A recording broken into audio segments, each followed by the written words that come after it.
ஆயக்கலைகள் 64 அதில் ஆணும் பெண்ணும் அறிந்தது எத்தனை ரகசிய கேள்விகள். உலகெங்கிலும் உள்ள வசந்த் தொலைக்காட்சி நேயர்களுக்கு வணக்கம். இது உங்கள் ரகசிய கேள்விகள். நம்ம இன்றைக்கி சில முக்கியமான விஷயங்களை பற்றி பேசிக்கிட்டு இருக்கோம். பெண்களுக்கான செக்ஸ் பிரச்சனைகள் பற்றி நம்ம இப்போ பேசிகிட்டு இருக்கோம். பெண்களுக்கான செக்ஸ் பிரச்சனைகள் அப்படின்னா முக்கியமான ஒரு பகுதி மார்பகங்களில் புற்றுநோய் மார்பகங்களை எடுக்கும்போது பெண்களுடைய பிரச்சனைகள் ரொம்ப அதிகமாக இருக்குது. ஒன்று அவங்களுடைய பாடி இமேஜ், அவங்களுடைய பாடியை பற்றி அவங்களுடைய இமேஜில் பெரிய குறைபாடு வருது. ஃபேமிலி ஆர் மேரேஜ் ப்ராப்ளம்ஸ் அவங்களுக்கு வரும்போது ஃபேமிலி ப்ராப்ளம், மேரிட்டல் ப்ராப்ளம் வருது. அவங்க கணவன் அதில் அதிருப்தி அடையலாம், வேறு டைவர்ஸ் ஆகலாம், இந்த மாதிரி பிரச்சனை. அதே மாதிரி தொடர்ச்சியாக கேன்சருக்கான ட்ரீட்மெண்ட் எடுக்கும்போது வரக்கூடிய முடிவு தர்றது, பல்வேறு விஷயங்கள் அவங்களுக்கு பிரச்சனைகளை ஏற்படலாம். கேன்சர் டயக்னோஸ் பண்ணுறதுனால இவங்க ரொம்ப டிப்ரெஸ் ஆகி எதுலேயுமே இன்ட்ரெஸ்ட் இல்லாமல் அப்செட் ஆகலாம். இந்த மாதிரி பல்வேறு காரணங்கள் இருக்குது. அதே போல் 20-40% பெண்கள், இந்த படம் பார்த்திங்கன்னா தெரியும், 20-40% பெண்கள் செக்ஸ் பிரச்சனைகள் வரும்போது, மார்பகங்களை அகற்றும் போது செக்ஸ் பிரச்சனைகளில் மாட்டிக்கிறாங்கன்னு உலகளவில் ஆய்வுகளில் கண்டுபிடிச்சிருக்காங்க. இப்போது ஒரு வயதான பெண்ணுடைய செக்ஸ் பிரச்சனைகளில் மனநல காரணங்கள் எந்தளவுக்கு, மனதளவிலான காரணங்கள் எந்தளவுக்கு பங்கு வகிக்குது அப்படின்னா ரொம்ப முக்கியமான பங்கு வகிக்குது. மனம் என்பது வயதான பெண்களுக்கு செக்ஸ் பிரச்சனைகளில் ஒரு முக்கியமான பங்கு வகிக்குது. பெண்கள் ஒரு வயதான ஆணை திருமணம் செய்கிறாங்க, நீண்ட நாள் வாழ்கிறாங்க. பெண்கள் அவங்க வயதை விட அதிகமான ஆண்களை கல்யாணம் பண்ணுறாங்க, நீண்ட நாள் வாழ்கிறாங்க, ஆணை விட அதிகமாக வாழ்கிறாங்க. அதனால் என்ன பிரச்சனை வருதுன்னா, வயதான பிறகு நீண்ட நாள் தனியாக வாழ்கிறாங்க. இதே மாதிரி செக்ஸ் பிரச்சனைகள் ஆண்களில், வயதான ஆண்களில் ரொம்ப பிரச்சனைகள் அதிகமாக இருக்குது. வயதான ஆண்களுக்கு விரைப்புத்தன்மை வர்றதில்ல, அதனால் பெண்களுக்கு செக்ஸ் கிடைக்கிறதில்ல. அதே மாதிரி இவங்களுக்கு செக்ஸ் பண்ணுறதுக்கு சரியான ஒரு இடம் கிடைக்கிறதில்ல. இவங்க பல நேரங்களில் பேர குழந்தைகளோடு சேர்ந்து வளர்கிறாங்க, இல்லை குரூப்பாக வளர்கிறாங்க, இல்லை வயதானவருடைய இல்லத்தில் வாழும்போது ப்ரைவசி கிடைக்கிறதில்ல. ஒரு காலர் இருக்காங்க. ஹலோ. ஹலோ, நான் திருப்பூர்லேருந்து பேசுகிறேங்க. சொல்லுங்கள் சார். இல்லைங்க, நான் திருமணம் 6 வருஷம் ஆச்சுங்க. சரிங்க. நான் வாய் வழியாக செஞ்சுட்ருக்குறேங்க, செய்யலாங்களா? கண்டிப்பாக செய்யலாங்க, எந்த பிரச்சனையும் இல்லை. கணவனும் மனைவி எந்த விதமான செக்ஸ் எந்த விதமான செக்ஸில் ஈடுபட்டாலும் அது சரியாக, மனைவி செய்கிறாங்க, நானும் செய்யணுங்க. அதாங்க, 2 பேரும் தான். சரிங்க. கணவன் மனைவிக்குள்ளே எந்த விதமான செக்ஸில் ஈடுபட்டாலும் அது இயல்பானது தான். சரிங்க. நீங்கள் வேறு ஒரு நபரோட இப்படி ஈடுபடும் போது தான் ஆபத்து அதிகம். கணவன் மனைவிக்குள்ளே எந்த உறவில் ஈடுபட்டாலும் அது நல்ல விஷயந்தான், சரிதான். சொல்லப்போனால் இந்த மாதிரி வெரைட்டியாக பண்ணும்போது உங்களுக்குள்ள அந்த செக்ஸ் ஆர்வம் அதிகமாக இருக்கும், உறவு நன்றாக இருக்கும். இப்போது ஒரு வயதான பெண்ணுக்கு செக்ஸில் பிரச்சனை ஏற்படும் போது எப்படி ட்ரீட் பண்ணுறோம்? ஒரு பெண் மெனோபாஸ் 45 வயதிற்கு மேலே தீட்டு நின்று போன பிறகு செக்ஸில் ஆர்வம் இல்லைன்னா என்ன பண்ணலாம்? ஈஸ்ட்ரஜன், டெஸ்டோஸ்டிரான் 2 ஹார்மோன் குறைந்த அளவில் கொடுக்கலாம். அவங்களுக்கு செக்ஸில் ஆர்வம் அதிகம் வரும். அடுத்து நீண்ட நாள் ஒரு நோய் இருந்துக்குது, என்ன பண்ணலாம்? நோயை குணப்படுத்திட்டு ஒரு கவுன்சிலிங் கொடுக்கலாம். மன அழுத்தம் இருக்குது, என்ன பண்ணலாம்? மன அழுத்தத்துக்கு கண்டிப்பாக மருந்து கொடுக்கணும், ஆன்டி டிப்ரெசன்ட் கொடுக்கணும், கவுன்சிலிங் கொடுக்கலாம். உறவில் பிரச்சனை வருது, என்ன பண்ணலாம்? மேரிட்டல் தெரப்பி, அவங்க உறவுகளை எப்படி வைத்துக்கொள்ளணும்னு ஆலோசனை கொடுக்கப்பட வேண்டும்.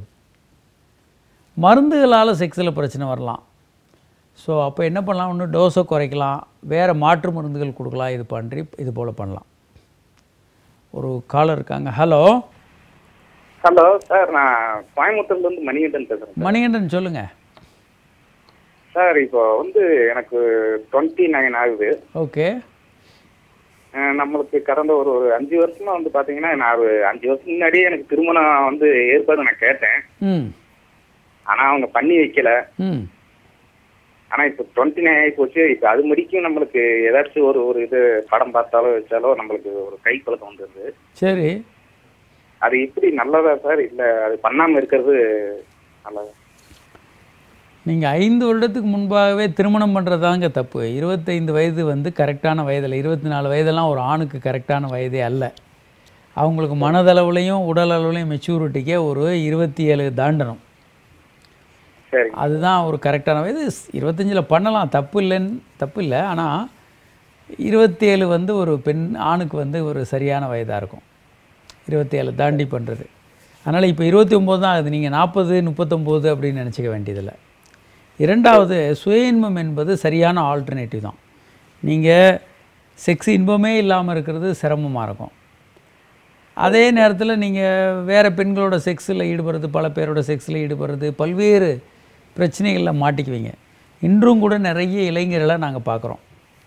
நாங்கள் டிக்ளேர் பண்ணுறோம், இந்த மாதிரி தவறான உறவில் ஈடுபட்டு ஹெச்ஐவியோடு வந்து நாங்கள் அவங்களுக்கு டிக்ளேர் பண்ணுறோம், உங்களுக்கு ஹெச்ஐவி பாசிட்டிவாக இருக்குது அப்படின்னு நிறைய பேருக்கு டிக்ளேர் பண்ணுறோம். எங்களுக்கு வருத்தமாக தான் இருக்குது. தேவையற்ற உறவுகளில் ஈடுபட்டு ஹெச்ஐவி போன்ற நோய்கள், பால்வினை நோய்களோடு வர்ற இளைஞர்கள் ஏராளமாக பார்க்குறோம். இதை முற்றிலுமாக தவிர்க்க வேண்டும். இதெல்லாம் தவிர்க்கக்கூடிய பிரச்சனைகள். சரி, இப்போது நம்ம பெண்களுக்கு வந்து என்ன பண்ணலாம்? டெஸ்டோஸ்டிரான் இந்த மாதிரி கொடுக்கலாமா? கொடுக்கலாம். ஒன்று வந்து ஈஸ்ட்ரஜன் ஓட சேர்த்து கொடுக்கலாம். ஒன்று, கல்லீரலில் பிரச்சனை இருந்தால் கொடுக்கக்கூடாது. சில நேரங்களில் அவங்களுக்கு வந்து மீசை முளைக்கிறது, சில ரோமங்கள் அதிகமாக உடம்புல உருவாகிறது போன்ற பிரச்சனைகள் வரலாம். அதை கவனிச்சுக்கணும். அது வந்ததுன்னா அது இன்னும் வேறு பிரச்சனையை உண்டு பண்ணிடும். ஸோ இப்போ வந்து உங்களுக்கு டெஸ்டோஸ்டிரான் கொடுக்குறதா இருந்தால் என்ன பண்ணலாம்? முதல்ல லிப்பிட் ப்ரொஃபைல், பாடியில் அவங்க லிப்பிட் ப்ரொஃபைல் எப்படி இருக்குன்னு பார்க்கணும். கொலஸ்ட்ரால் எப்படி இருக்குன்னு பார்க்கணும். ஒரு காலர் இருக்காங்க. ஹலோ, வணக்கம் சார், நல்லா இருக்கீங்களா? வணக்கம், நல்லா இருக்கேன். யார் எங்கேருந்து பேசுகிறீங்க மேடம்? நான் சென்னையில் பொருசாகத்துலேருந்து ராஜி பேசுகிறேன். சொல்லுங்கள் ராஜி. உங்கள் ப்ரோக்ராம்லாம் நல்லா இருக்கு சார், பார்த்துக்கிட்டே இருக்கோம் சார். ரொம்ப நன்றிங்க. சொல்லுங்கள் ராஜி. அதாவது சார், கல்யாணம் ஆகி 1 மாதம் ஆச்சு சார். திரும்பி அபார்சன் ஆயிடுச்சு. அபார்சன் ஆகுறதுக்கு காரணம் எப்படி சார்? அவருக்கு வந்து யூனிட் கம்மியாக இருந்தால் அப்படி அபார்சன் ஆகுமா? கருத்தரிக்காதுங்க. இப்போ ஆண்களுக்கு பிரச்சனை இருந்தால் பொதுவாக கருத்தரிக்காது. அப்படியா சார்? கருத்தரித்து அபார்ஷன் ஆகுதுன்னா சில நேரங்களில் ஜீன் குறைபாடுகளால் வரலாம். ஆண்களுடைய ஜீன், பெண்களுடைய ஜீனில் ஏதாவது மிஸ்டேக் இருந்தால் வரலாம். இரண்டாவது, உங்களுக்கு வந்து மற்றதெல்லாம் பெண்களுக்கான குறைபாடு தான். ஒன்று வந்து லூட்டியல் ஃபேஸ் சப்போர்ட்டுன்னு சொல்லுவாங்க. உங்களுக்கு வந்து ஹார்மோன்கள் குறைபாடு இருக்கலாம். வேறு வந்து கிருமி தொற்று இருக்கலாம் பெண்களுக்கு. ஒரு ஆன்டிபாடிஸ் இருக்கலாம், ஆன்டிலிப்பின் ஆன்டிபாடிஸ் இருக்கலாம். இப்படி நிறைய விஷயங்கள் இருக்கு. அதனால தான் ஆகுமா சார்? ஆமாம். அப்புறம் சார் இன்னொன்று சார், ஐயோ மறந்துட்டேன். ஞாபகம் வரும்போது கூப்பிடுங்க, ஒன்றும் கவலைப்படாதீங்க. ஓகேங்க, ரைட்.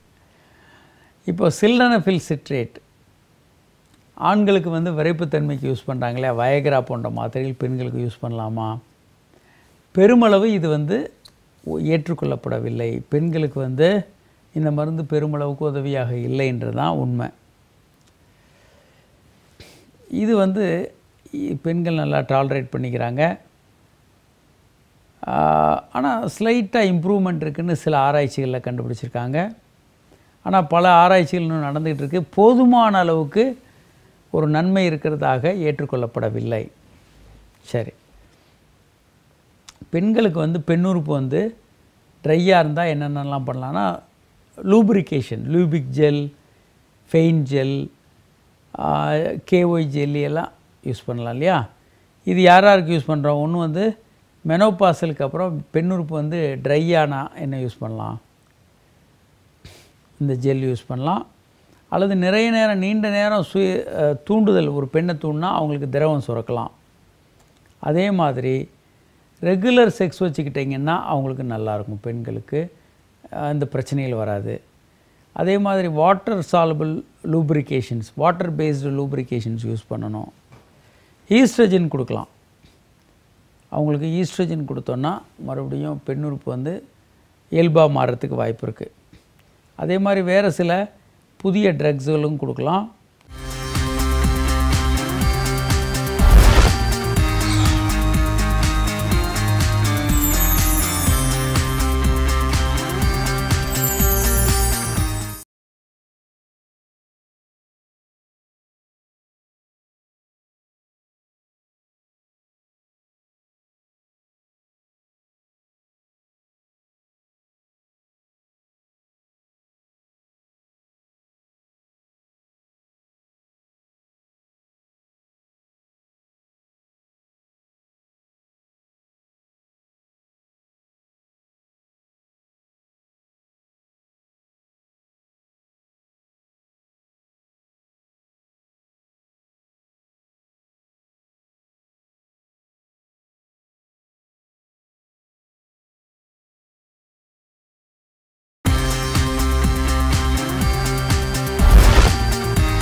ஒரு காலர் இருக்காங்க. ஹலோ சார், வணக்கம்.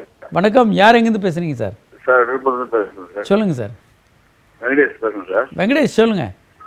சார், பொண்ணுல சார் சொல்லுங்கள். மேரேஜ் ஆயிடுச்சு சார். ம். அந்த குழந்தைன்றது இல்லை. குழந்தைக்கு எவ்வளோ நாள் ஆச்சு மேரேஜ் ஆகி? 1.5 வருஷம் ஆகுது சார். சரிங்க. இப்போ என்ன சார் பண்ணணும்? அது வந்து உணர்ச்சி வருது, அப்படியே ஸ்லோவாகுது சார். என்ன ப்ராப்ளம் சார்? விரப்புத்தன்மை குறையுதா? ஆமாம் சார். முதல்ல விந்து டெஸ்ட் பண்ணால் 5% தான் சார் இருக்குது. நானும் உங்கள்கிட்ட ட்ரை பண்ணுறேன், கிடைக்க மாட்டேன் சார். நீங்கள் நிறைய பிரச்சனைகள் சொல்கிறீங்க. ஒன்றும் விந்தணுக்கள் குறைபாடு சொல்கிறீங்க, விரைப்புத்தன்மை குறைபாடு இருக்குன்றீங்க. ஆமாம் சார். குழந்தை இல்லைன்றீங்க. இந்த உயிரணுக்கள் செக் பண்ணுங்க சார். ம், சரி பண்ணலாங்க. 5% அணுக்கள் அப்படின்றது நீங்கள் 5 மில்லியன் சொல்லலாம், இல்லை 5% தான் ஊர்ந்து போகிற தன்மைன்னு நீங்கள் நினைக்கலாம். எதுவாக இருந்தாலும் சரி பண்ண முடியும். அப்படி சரி பண்ண முடியலைன்னா அதற்கான ஆல்டர்னேட்டிவ் ட்ரீட்மெண்ட் இருக்குது. இருக்கிற விந்தணுக்களை வச்சு கருத்தரிக்க வைக்க முடியும். இக்ஸி போன்ற முறைகளில் நீங்கள் கருத்தரிக்கலாம், ஒன்றும் கவலைப்பட வேண்டாம். இப்போது பெண்களுக்கு வந்து என்ன பண்ணலாம்? உச்சகட்டம் அடைய முடியலைன்னா என்ன பண்ணலான்னா, ஒன்று வந்து ஈஸ்ட்ரஜன் டெஸ்டோஸ்டிரான் காம்பினேஷன் மருந்துகள் கொடுக்கலாம். ஈஸ்ட்ரஜன் டெஸ்டோஸ்டிரான் மருந்துகளை கொடுக்கலாம். அல்லது செக்ஸ் தெரப்பி, அதே மாதிரி டிப்ரெஷனுக்கு ஆன்டி டிப்ரெஷன் கொடுக்கலாம். மன அழுத்தம் இருந்ததுன்னா செக்ஸ் தெரப்பி கொடுக்கலாம், ஆன்டி டிப்ரெஷன் கொடுக்கலாம். இதெல்லாம் பெரிய அளவுக்கு பெண்களுக்கு உபயோகமாக இருக்கும். மன அளவில் இல்லாமல் உடல் அளவில் இருந்தால் என்ன பண்ணலாம்? உடல் அளவில் என்ன காரணம் என்று கண்டறிந்து அதை சரி பண்ணணும். பெண் உறுப்பு ட்ரையாக இருந்தால் நீண்ட நேரம் தூண்டணும் அவங்கள. ரெகுலர் செக்ஸு, ஈஸ்ட்ரஜன் கொடுக்கறது. பெண் உறுப்பு ரொம்ப டைட்டாக இருந்தால் அதற்கான டைலேட்டார்ஸ் அந்த ட்ரீட்மெண்ட் கொடுக்கணும். ஒரு காலர் இருக்காங்க. ஹலோ. Hello sir. வணக்கம். சொல்லுங்கள் சார். யார் எங்கேருந்து பேசுகிறீங்க? கேரளாவிலேருந்து பேசுகிறேன் சார். சொல்லுங்கள் சார். சொல்லுங்கள் சார். உறுப்பு சின்னதாக இருந்தால் ஏதாவது பிரச்சனை சார்? ஒரு தப்பும் இல்லைங்க, ஒன்றும் கவலைப்பட வேண்டாம். சிறிய உறுப்பு வச்சே நீங்கள் மனைவியை கண்டிப்பாக திருத்தப்பட முடியும். நீங்கள் வந்து உறுப்பு சைஸை வச்சு ஒரு ஆண் பெண் திருப்தின்றது நடக்கிறதில்ல. ஏன்னா ஆணுறுப்பே இல்லாத ஒரு பெண் இன்னொரு பெண்ணை திருப்தி பண்ணுறாங்க இல்லையா, லெஸ்பியன்னு சொல்கிறோம். அவங்க வந்து பெட்டர் செக்ஸ் பண்ணுவாங்க ஆணோட. அப்போ ஆணுறுப்பு சைஸ் வந்து செக்ஸுக்கும் திருப்திக்கும் சம்மந்தம் இருக்கிறது இல்லை. குழந்தை பிறக்கிறதுல எதுவும் ப்ராப்ளம்? எந்த ப்ராப்ளம் வராதுங்க, ஒன்றும் கவலைப்படாதீங்க. வராதுங்க. அப்புறம் லேடிஸுக்கு வந்து ஒய்ஃபுக்கு வந்து 2 வாரத்துக்கு ஒரு வாட்டி இப்போ 2 டைம் இந்த மாதிரி வந்துருச்சு மாதவிடாய். தீட்டு ஃப்ரீக்வெண்ட்டாக வருதுன்னா ஒன்று ஹார்மோன். மாதம் தான் சார் ஆச்சு. சரிங்க. மேரேஜ் ஆகி ஒரு 1 வீக்கில் அந்த மாதிரி வந்தது. அதுக்கப்புறம் ஒரு 2 மந்த் வரவே இல்லை. அதுக்கப்புறம் இப்போ 2 வாரத்துக்கு ஒரு வாட்டி, இப்போ 2 மாதம் வரல, அதுக்கப்புறம் வந்தது. அதே டேட் கரெக்டாக வந்தது. இப்போ 2 டைம் வந்து 2 வீக் ஒரு வாட்டி வந்த மாதிரி வந்தது. அதாவதுங்க, முதல்ல நல்லா தெரிஞ்சுக்கங்க. ஓகேங்க சார். உங்களுக்கு வந்து உங்கள் மனைவிக்கு இர்ரெகுலர் பீரியட்ஸ் இருக்குது. அது வந்து அதாவது ஒரு பீரியட்ஸ் கரெக்டாக வராமல் ஹார்மோன்கள் குறைபாடு இல்லை வேறு காரணங்களால் இரகுலராக இருக்குது. இல்லை சார், மேரேஜ் முன்னாலாம் கரெக்டாக இருந்திருக்குது. சரிங்க, ரைட்டு. டேஸ்க்கு ஒரு வாட்டி கரெக்டாக வந்துருக்குது. சரி, இப்போ பிரச்சனைன்னு வச்சுக்கோங்களேன். இது என்ன காரணம்னு பார்க்க முடியும். பல்வேறு காரணங்கள் இருக்குது. பிசிஓடின்னு காரணம் இருக்குது, ஹார்மோன்கள் குறைபாடு பிரச்சனைகள்னால இருக்கலாம், மன அழுத்தம், திருமணத்திற்கு பின்பு மன அழுத்தத்தினாலே இது வரலாம். ஏன்னா ஒரு பெண்ணை வந்து அவங்க ஊர்லேருந்து ஷிஃப்ட் பண்ணி கணவன் வீட்டில் கொண்டு வந்து யாருக்கும் தெரியாத கணவன் வீட்டில் கொண்டு வந்து வைக்கும்போதே பல பிரச்சனைகள் வரலாம். ஸோ அதெல்லாம் இருக்கலாம். இப்படி பல காரணங்கள் இருக்குது. எதுவாக இருந்தாலும் சரி செய்ய முடியும். அதுதான் இதில் முக்கியமான விஷயம். சரி, இப்போது பெண்களுக்கு வந்து மருந்துகள் வந்து செக்ஸ் பிரச்சனையை உண்டு பண்ணலாம். அது என்னென்ன மருந்துகள் என்ன பண்ண போகணும்னு நம்ம பார்ப்போம். அதுக்கு முன்னால் ஒரு காலர் இருக்காங்க. Hello doctor. வணக்கம் டாக்டர். சதீஷ் ஃப்ரம் சேலம். வணக்கம் சதீஷ், சொல்லுங்கள். டாக்டர், இப்போ எனக்கு எங்கள் வீட்டில் இப்போ பொண்ணு பார்த்துருக்காங்க. சரி, இப்போ ரிலேஷன் உள்ள மேரேஜ் பண்ணலாங்களா? ஏன்னா இப்போ பார்த்துருக்கிற பொண்ணு வந்து எங்கள் மாமாவோட பொண்ணு. ரொம்ப க்ளோஸான ரிலேஷனில் பண்ணாதீங்க. அதனால் பல பேர் கஷ்டப்பட்டுருக்காங்க. அதாவது பிறக்கிற குழந்தைகளுக்கு பிரச்சனை வரலாம். Okay okay. இல்லைங்க டாக்டர், இப்போ வந்துட்டு அவங்க வந்து என்னோட அம்மாவோட தம்பி. அதான் இது வந்து க்ளோஸ் ரிலேஷன் தாங்க. அதாவது அக்கா பொண்ணை கல்யாணம் பண்ணுறதுன்றது ஃபஸ்ட்டு டிகிரி, ரொம்ப க்ளோஸ் ரிலேஷனு. நீங்கள் கொஞ்சம் தள்ளி பண்ணுறது செகண்ட் டிகிரி, தேர்ட் டிகிரி இப்படி போகும். ஓகே. ஸோ இந்த ரொம்ப நெருக்கத்தில் பண்ணாதீங்க. ஓகேங்க டாக்டர். ஓகே. ரொம்ப நெருக்கத்தில் உறவு வைத்துக்கொள்வது வந்து உங்கள் பரம்பரையில் அந்த காலத்தில் ஏதாவது சில கண் நோயோ, இந்த ரெட்டினைட்டிஸ் பிக்மெண்டோசா, சிக்கிள் செல், நிறைய நோய்கள் இருக்குது. ஏதாவது ஒரு நோய் இருந்து அது அப்புறம் இன்னொருத்தருடைய நல்ல ஜீன் சேரும்போது அந்த நோய் வெளிப்படாது, அப்படி சைலண்ட்டாக உள்ளே இருந்திருக்கும். நீங்கள் மறுபடியும் ரொம்ப க்ளோஸில் திருமணம் பண்ணும்போது அந்த சைலண்ட்டாக இருந்த நோய் திரும்ப வெளிப்படலாம். ஒரு ஊனமற்ற குழந்தையோட வாழும்போது உங்களுக்கு ரொம்ப மன அழுத்தத்துக்கு உள்ளாவீங்க, நீங்கள் ரொம்ப கஷ்டப்படுவீங்க. அதனால் இந்த மாதிரி திருமணம் செய்வதை தவிர்க்கணும். இன்னும் சொல்ல போனால் உங்கள் ஜாதி உங்கள் மதத்தெல்லாம் விட்டுட்டு ரொம்ப தூரத்தில் வேறு வெளிநாட்டிலே ஒரு பெண்ணோட நீங்கள் திருமணம் செய்துக்கிட்டிங்கன்னா இன்னும் நல்லது. ஏன்னா உலகத்தில் வந்து ஜீன் பூல்னு சொல்லுவாங்க. ஜீன்ஸ் நிறைய ஜெனட்டிக் டிஃப்ரென்ஸ் இருக்குது. ரொம்ப நெருக்கத்தில் எடுக்கிறதுனால பிரச்சனைகள் வரலாம்.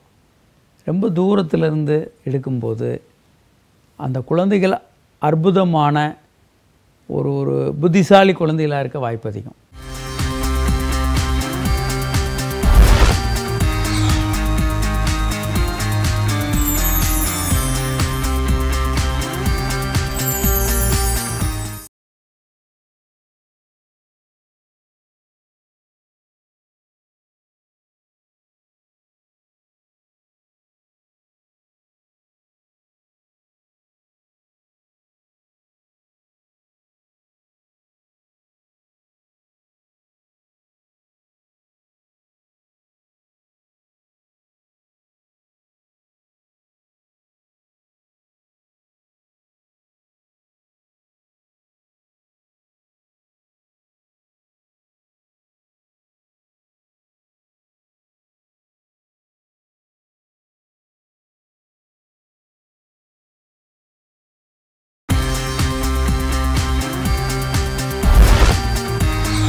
காலர் இருக்காங்க. Hello sir. வணக்கம் சார். வணக்கம். யார் எங்கேருந்து பேசுகிறீங்க?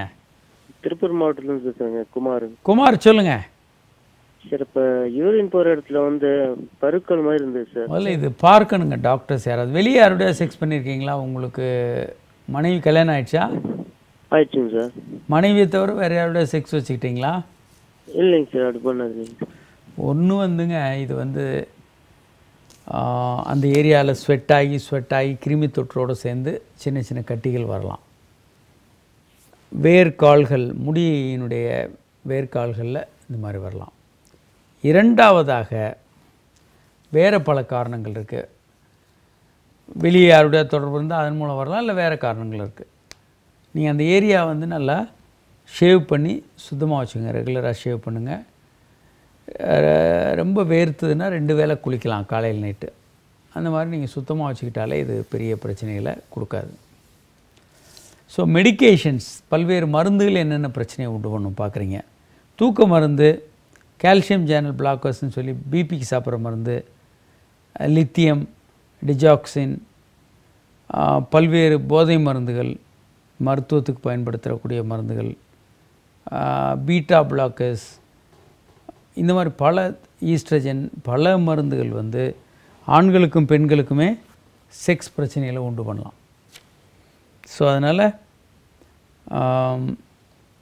மருந்துகள் வந்து செக்ஸ் பிரச்சனைகளை உண்டு பண்ணுறதுல மிகப்பெரிய ஒரு ரோல் இருக்கிறத நம்ம பார்க்க முடியும். ஒரு காலர் இருக்காங்க. ஹலோ. வணக்கம் சார். வணக்கம், சொல்லுங்கள் மேடம். சார், பெண்களுக்கு கருக்குழாயில் அடைப்புன்னு சொல்கிறாங்களே, அது எதனால சார் ஏற்படுது? பல காரணம் இருக்குங்க. ஒன்று வந்து கிருமி தொற்று சாதாரணமாக பெண்களுக்கு வரலாங்க. பெண் உறுப்புலேருந்து வெள்ளப்படுறது இல்லையா? ஆமாம் சார். அது கொஞ்சம் அதிகமாக தான் நீங்கள் சரி பண்ணிக்கணும். இந்த கிருமி தொற்றுனால வெள்ளப்படுறது இருந்தால் கிருமி தொற்றை சரி பண்ணிக்கணும்.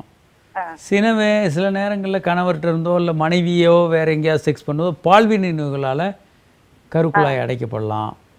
இல்ல சார், முதல்ல அபார்ஷன் ஆயிடுச்சு, திரும்பி ரெண்டாவது பார்க்கும் போது குழந்தை நிக்கலன்னு ட்ரை பண்ணும்போது கருக்குழாய் அடைப்புன்னு சொல்றாங்க. அப்படி கூட ஆகுமா? ஆமாம், அபார்ஷனாலே கருக்குழாய் அடைப்பாகும். அப்படியா? ஆமாம், அபார்ஷன் ஆகும்போது அந்த பிளட் எல்லாம் வெளியே வருது இல்லையா? ஆமா சார். அதில் கொஞ்சம் சிறிய பகுதி போய் கருக்குழாயில் அடைச்சிக்கலாம். மற்றபடி வேற ஒரு ப்ராப்ளம் இல்லை, திரும்பி குழந்தைலாம் நிற்கும்ல சார்? கருக்குழாய் அடைச்சா அந்த அடைச்ச பக்கத்தில் கருத்தரிக்க வாய்ப்பு இல்லை. அந்த பக்கம் கருமுட்டை வெடிச்சதுன்னா கருத்தரிக்க வாய்ப்பு இல்லை. நல்லா இருக்கு இல்லையா? அந்த குழாய் பக்கம் கருமுட்டை வெடிச்சா கருத்தரிக்க வாய்ப்பு இருக்கு. ஸோ உங்களுக்கு ஒரு 50% கருத்தரிக்கிற வாய்ப்பு குறைஞ்சு போயிடும். அப்படியா சார்? இல்லை பிளாக் எடுத்துட்டாங்கன்னா நிற்கின்னு சொல்லி சொல்றாங்க. ஆமாம், எடுக்கலாம். ஒரு சின்ன பிளாக்காக இருந்தால் எடுக்கலாம். சில நேரம் டியூப்பில் பாதி டியூப்பில் வந்து பிளாக் இருந்தால் என்ன பண்ணுவீங்க? அதை கண்டுபிடிக்க முடியாது. ஆகுறதுனால அந்த மாதிரி ஃபுல்லாகவே பிளாக் ஆக காரணம் வாய்ப்பு இருக்கு. அது அபார்ஷனால தான் பிளாக் ஆச்சுன்னு கூட தெளிவாக சொல்ல முடியாது. ஆகலாம், இல்லை வேற காரணங்களாலே ஆகலாம். 2 குழந்தை பிறந்துச்சு சார், 3வது குழந்தை இயற்கையாகவே நின்றுச்சு. அப்போ பிளாக் இல்லைன்னு சொல்றாங்க. அம்மா 2 குழந்தையோட போதாதா உங்களுக்கு? ஏன் 2 குழந்தையோட நிறுத்திக்க வேண்டியதானே? சரி சார். Okay sir. ஓகேங்க, ரைட். சரி, இப்போது சில ஆன்டி டிப்ரெஷன் மாத்திரைகளால் செக்ஸ் பிரச்சனைகள் வரலாம். ஃப்ளோஆக்செட்டின், செர்ட்ரிலின், பெராக்செட்டின் போன்ற மருந்துகளால் செக்ஸ் பிரச்சனைகள் வரலாம். அதே மாதிரி இமிப்ரமின், பல்வேறு மருந்துகள், ட்ரைசைக்ளிக் ஆன்டி டிப்ரெஷன் மாத்திரைகள் இருக்குது, இதனாலே வரலாம். இப்படி பல்வேறு மருந்துகளால் பெண்களுக்கு செக்ஸ் பிரச்சனைகள் வரலாம். இன்னும் நம்ம தொடர்ந்து பல்வேறு விஷயங்களை இந்த நிகழ்ச்சியில் பேச போகிறோம். தொடர்ந்து இந்த நிகழ்ச்சியை பாருங்கள்.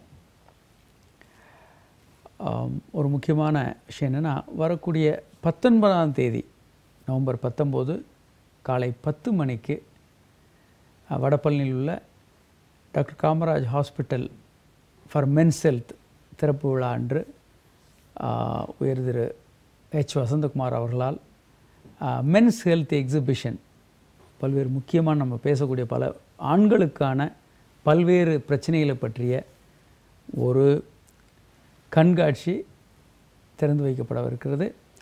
19ஆம் தேதியிலிருந்து 23 வரைக்கும் இந்த கண்காட்சி அங்கே நடைபெறும். வாசகர்கள் அனைவரும் இதை பார்த்து பயன்பெற வேண்டும். இதில் பல விஷயங்கள் இருக்குது. இப்போது பெண்களை விட ஆண்களுக்கு வரக்கூடிய புற்றுநோய் வந்து 2 மடங்கு அதிகமாக இருக்கிறது. அதே மாதிரி ஒர்க் ரிலேட்டட் டெத், ஒர்க் ஸ்பாட்டில் இறந்து போகிற, உயரத்துலேருந்து விழுகிறது, கரண்ட் ஷாக்கு, அதே மாதிரி ஆக்சிடென்ட்ஸ், ரோடு ஆக்சிடென்ட், நிறைய விஷயங்களில் இறந்து போகிறதுல 92% வந்து ஆண்கள். இன்னும் பல்வேறு விஷயங்கள், ஆண்களுக்கான பிரத்யோகமான என்னென்ன பிரச்சனைகள், பல நேரங்களில் இதில் ஆண்கள் கவனம் செலுத்துறதில்லை. இதை கவனித்து தெரிந்து கொள்வதன் மூலமாகவே 50% இறப்புகளை தவிர்க்கலாம்.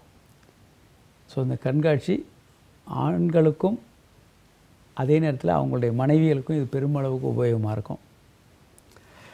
இந்த கண்காட்சியை நீங்கள் அனைவரும் வந்து கண்டுகளிக்க வேண்டும். இன்று இந்த நிகழ்ச்சியை பங்கு பெற இயலாத வாசல் உங்கள் கேள்வியில் எங்களுக்கு SMS மூலமாக அனுப்பலாம். 781007778 என்ற எண்ணுக்கோ 7305577888 என்ற எண்ணுக்கோ உங்கள் கேள்வியில் எங்களுக்கு எஸ்எம்எஸ்கள் அனுப்பலாம். அல்லது hi@drkamarajhospital.com என்ற மின்னஞ்சல் முகவரிக்கு உங்கள் கேள்வியில் எங்களுக்கு மின்னஞ்சல் அனுப்பலாம். மீண்டும் நாளை சந்திப்போம். வணக்கம்.